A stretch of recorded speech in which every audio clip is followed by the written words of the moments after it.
Hi everyone, I am Sanjay sir. जैसा कि आप लोगों को पता, आज हम लोग केटेट के लिए एग्रोनॉमी की फसल में जो हम पहली खेती गेहूं की पढ़ेंगे। तो गेहूं की खेती से बहुत अच्छे अच्छे क्वेश्चन आते हैं। तो सबसे पहले हमें क्या पता होना चाहिए, गेहूं का वैज्ञानिक नेम पता होना चाहिए। तो गेहूं का वैज्ञानिक नेम क्या होता है? Triticum aestivum. क्या होता है? ट्रिटिकम एस्टिवम होता है। और गेहूं का कुल जो होता है, फैमिली जिसे बोलते हैं, ग्रेमिनिया पोएसी। तो लिखो, सबसे पहले हम अनाज वाली फसल में टॉपिक उठाएंगे गेहूं।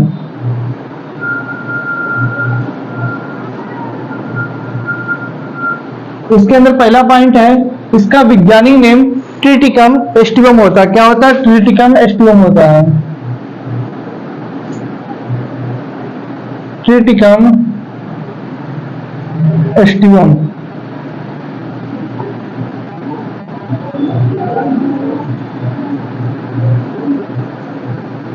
इसका वैज्ञानिक नाम ट्रिटिकम एस्टिवम होता है। इसका कुल मतलब दूसरा पॉइंट इसका क्या, फैमिली क्या होती है? ग्रेमिनिया पोएसी।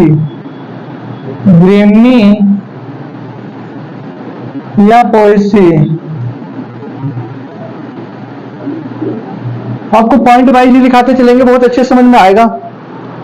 जो हमारी ट्रिटिकम एस्टिवम होती है, इसके गेहूं के प्रकार भी बहुत सारे होते हैं, मतलब वेराइटियां होती हैं। आपने देखा होगा कि जो हमारी मैक्रोनी के लिए कौन सा गेहूं प्रयोग किया जाता है, मतलब मैक्रोनी के लिए कौन सा गेहूं प्रयोग किया जाता है? कुछ डिप्लाइड भी होते हैं, कुछ ट्रिप्लाइड भी होते हैं, लेकिन जो हमारे ज्यादातर क्वेश्चन में आते हैं उन्हीं को हम ज्यादा। सबसे पहले हम लोग क्या पढ़ेंगे जाके? इमरान गेहूं।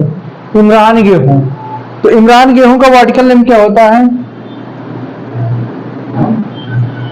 इमरान गेहूं।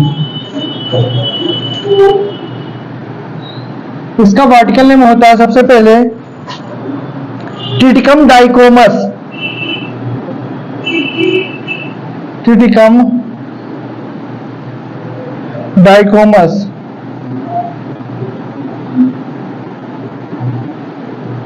और साथ में आप लोगों को क्वेश्चन आएगा इमर गेहूं में या मार्कोनी गेहूं। तो इसमें जो हमारे गुणसूत्रों की संख्या कितनी होती है? 14। कितनी होती है? 14 होती है। अब कठिया गेहूं, कौन सा गेहूं? कठिया गेहूं आता है। कठिया गेहूं। तो इस कठिया गेहूं का वर्टिकल होता है ट्रिटिकम ड्यूरम। ट्रिटिकम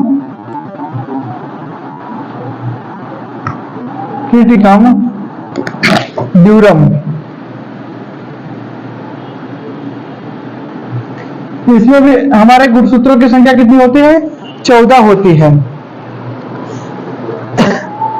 अब सबसे पहले हमें पता है गेहूं में कौन से, मतलब गेहूं के दाने होते हैं, उसमें कौन सी प्रोटीन पाई जाती है। तो गेहूं के दाने में प्रोटीन, तो प्रोटीन कौन सी पाई जाती है? ग्लूटीन पाई जाती है। ग्लूटीन। अभी आप समझना है कि ग्लूटीन का मतलब है, जैसे घर पे क्या होता है, मम्मी लोग जब आटा गूंदती है तो उसको 5 मिनट के लिए क्या किया जाता है? रख दिया जाता है। तो इससे क्या होता है, वो उसके रखने का असर होता है कि वो फूल जाती है। इससे हमारी रोटी क्या अच्छी प्रकार से फूलती है। ओके।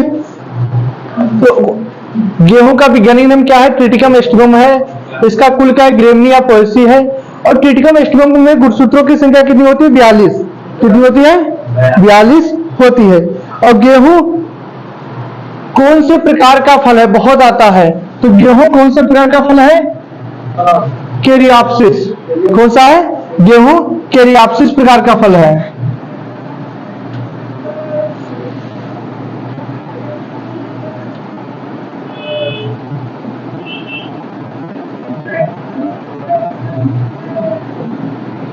फल का प्रकार क्या है? कैरियोप्सिस। क्वेश्चन आएगा गेहूं में, गेहूं कौन से प्रकार का फल है? तो क्या बताओगे आप? कैरियोप्सिस प्रकार का गेहूं फल है। ठीक। इसके दाने को कर्नेल कहा जाता है। क्या कहा जाता है? कर्नेल कहा जाता है।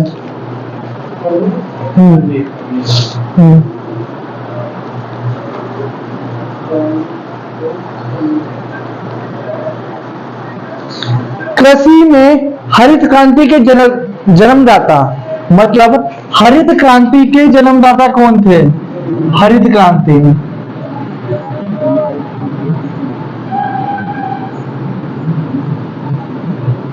हरित क्रांति। तो हरित क्रांति के जनक अगर सबसे पहले आता है कि हरित क्रांति कौन सी फसलों से संबंधित है, तो हरित क्रांति गेहूं और धान से संबंधित है। किससे संबंधित है? गेहूं और धान से संबंधित है। बड़ी वाली भी लिखो, किससे संबंधित है? गेहूं और धान से संबंधित है। तो हरित क्रांति के जनक कौन थे? एमएस स्वामीनाथन। कौन थे? एमएस स्वामीनाथन। लेकिन ये कहाँ के थे? तो भारत के थे।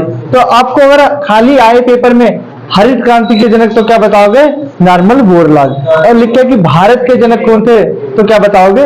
अगर विश्व ना भी लिखा हो, खाली लिखा हो हरित क्रांति के जनक, तो आप एमएस क्या लगाओगे? एनआई बोरलॉग। लेकिन दोनों ऑप्शन नहीं आएंगे। अगर दोनों ऑप्शन आएंगे तो आप लिखेंगे भारत के या विश्व के। अगर भारत लिख के ना आए, एक ही ऑप्शन, दोनों ऑप्शन हो कि हरित क्रांति जनक, तो एनआई बोरलॉग ही आप लोग लगाओगे। तो हरित क्रांति के जनक कौन थे हमारे? एनआई बोरलॉग, डॉक्टर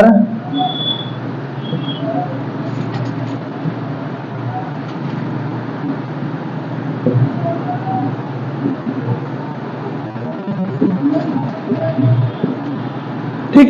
अब हरित क्रांति अगर जनक थे, तो हरित क्रांति सबसे पहले चालू कब हुई थी? तो क्या बताओगे? हरित क्रांति 1967 1967 से 1967 से 68। अब जो इसके जनक हुए, तो आपको क्या क्वेश्चन है? यहां से कितने क्वेश्चन है? हरित क्रांति के जनक डॉक्टर एनआई बोरलॉग हुए थे, जो 1967-68 में चालू हुई थी। अब क्वेश्चन आता है कि प्रथम मानव निर्मित गेहूं की वैरायटी या धान्य फसल तो कौन सी थी? ट्रिटिकेल। कौन सी थी? तो मानव निर्मित। अच्छा, मानव निर्मित का मतलब होता है कि जो मानव के द्वारा बनाई गई है। तो मानव निर्मित।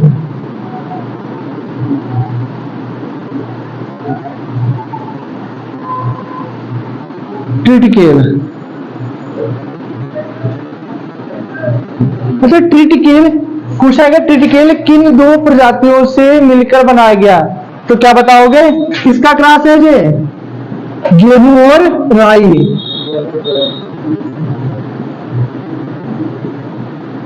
इस तरह से हम लिखते रहते, इसी प्रकार से आप लिखते चले जाओगे। अब इसमें आपको क्वेश्चन आप रूप बना सकते हो। जैसे हमने लिख दिया कैरियोप्सिस, तो समझ जाओगे फल का प्रकार कैरियोप्सिस था। तो प्रोटीन, जो प्रोटीन कौन सी? ग्लूटीन प्रोटीन पाई जाती है। तो पहला क्वेश्चन में क्या है? गेहूं का वर्टिकल नेम हो गया ट्रिटिकम एस्टिवम। इसका कुल क्या हो गया? ग्रेमिनिया पोएसी। गुणसूत्रों की संख्या कितनी हो गई? 42। और इसमें ट्रिटिकम डाइकोमस भी होता है, जो इमर गेहूं होता है। अब इंग्लिश में भी आपको बता देंगे। फिर कटिया गेहूं ट्रिटिकम ड्यूरम हो गया। और प्रोटीन ग्लूटीन पाई जाती है इसमें। फल का प्रकार कैरियोप्सिस हो गया।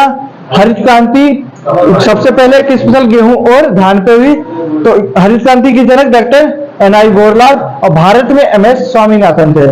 और ये मानव निर्मित पहली प्रजाति कौन थी? ट्रिटिकेल थी, जो कब चालू हुई थी?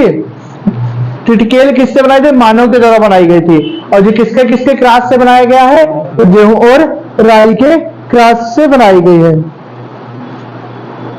अच्छा, क्वेश्चन आता है गेहूं के दाने में प्रोटीन किस नंबर में पाई जाती है? गेहूं के दाने में प्रोटीन, गेहूं के दाने में प्रोटीन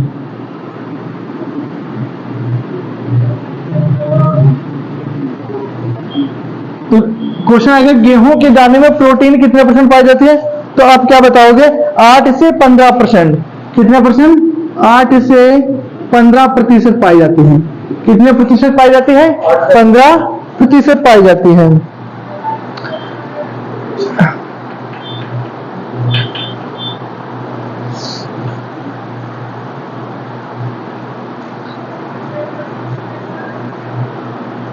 कुछ आता है गेहूं में चौड़ी पत्ती का खरपतवार नष्ट करने के लिए, बहुत सारा आता है। मतलब चौड़ी पत्ती का खरपतवार, चौड़ी पत्ती का खरपतवार। तो चौड़ी पत्ती का खरपतवार अगर आपकी फसल में हो जाता है, तो आप कौन सा 2,4-D, कौन सा? 2,4-D। 2,4-D। ये क्या है हमारा खरपतवार नाशी है। क्वेश्चन ऐसे भी आ जाता है कि 2,4-D क्या है आपका, तो क्या बताओगे आप, खरपतवार नाशी है। अब आपकी बुवाई, गेहूं की बुवाई हम लोग कब करते हैं? गेहूं अच्छा कौन सी फसल की ऋतु है? तो सबको पता अक्टूबर नवंबर की फसल है और कटाई मार्च अप्रैल में होती है।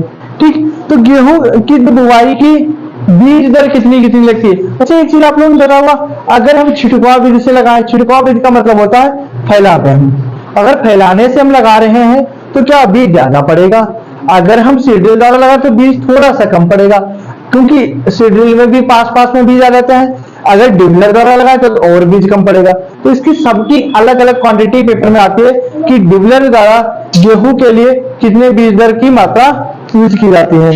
तो लिखो गेहूं की बीज दर। तो सबसे पहले क्या होता है, हल के पीछे पत्तियों में,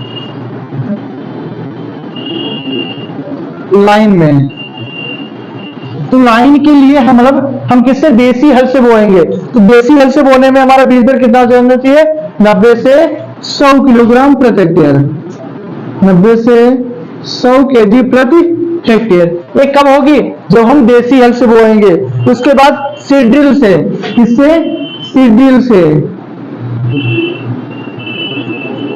सीड्रिल का मतलब समझ से हो, जो गेहूं की बुवाई के लिए प्रयोग करता है। अच्छा सीड्रिल से बोने के लिए 80 से 100 किलोग्राम कितना बीज लगता है, 80 से 100 किलोग्राम प्रति हेक्टेयर। और उसके बाद क्वेश्चन आता है कि डिबलर द्वारा, किसके द्वारा, डिबलर या डिबलिंग।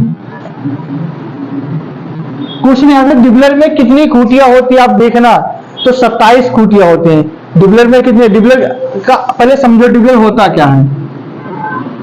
डिबलर में कितना बीज दर होता, पहले आप ये लिख लो, 25 से 30 किलोग्राम। अच्छा एक चीज बताओ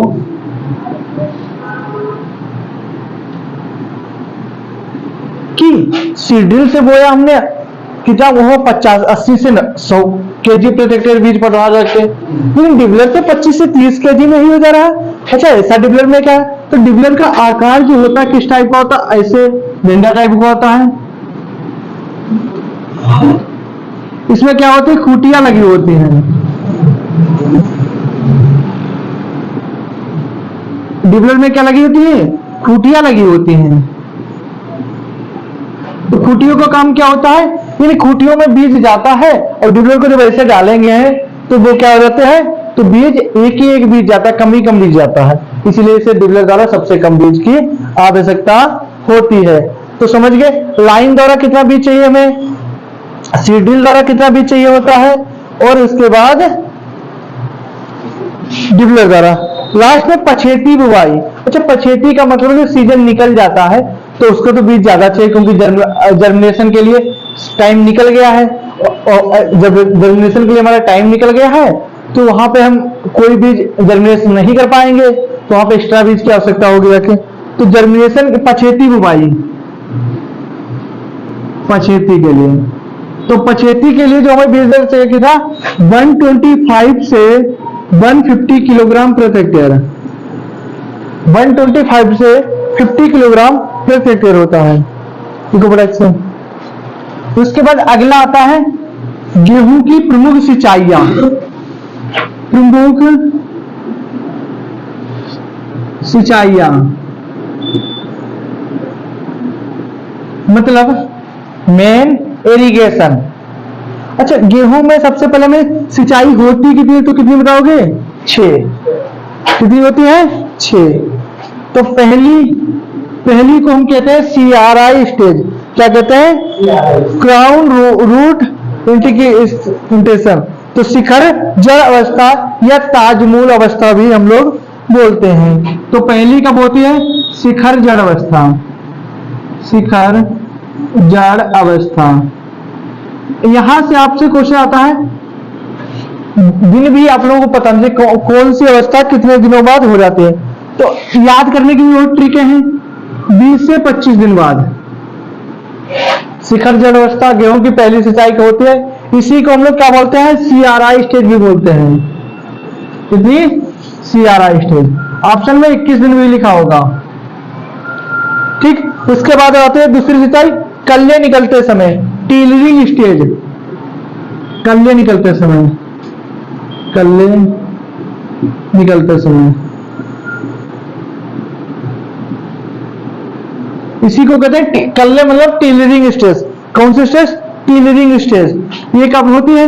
मतलब इसमें 20 दिन बढ़ा दो तो कितनी हो गई हमारी? 40 से 45 दिन बाद। इसी को, इसको क्या बोलते हैं हम लोग? है टीलरिंग स्टेज भी बोलते हैं। अब गांठ को हम लोग क्या कहते हैं? ज्वाइंट। भाई हमारा हाथ क्या है? यहाँ पे ज्वाइंट है, तो गांठ बनते समय। तीसरी क्या है? गांठ बनते समय, गांठ बनते समय।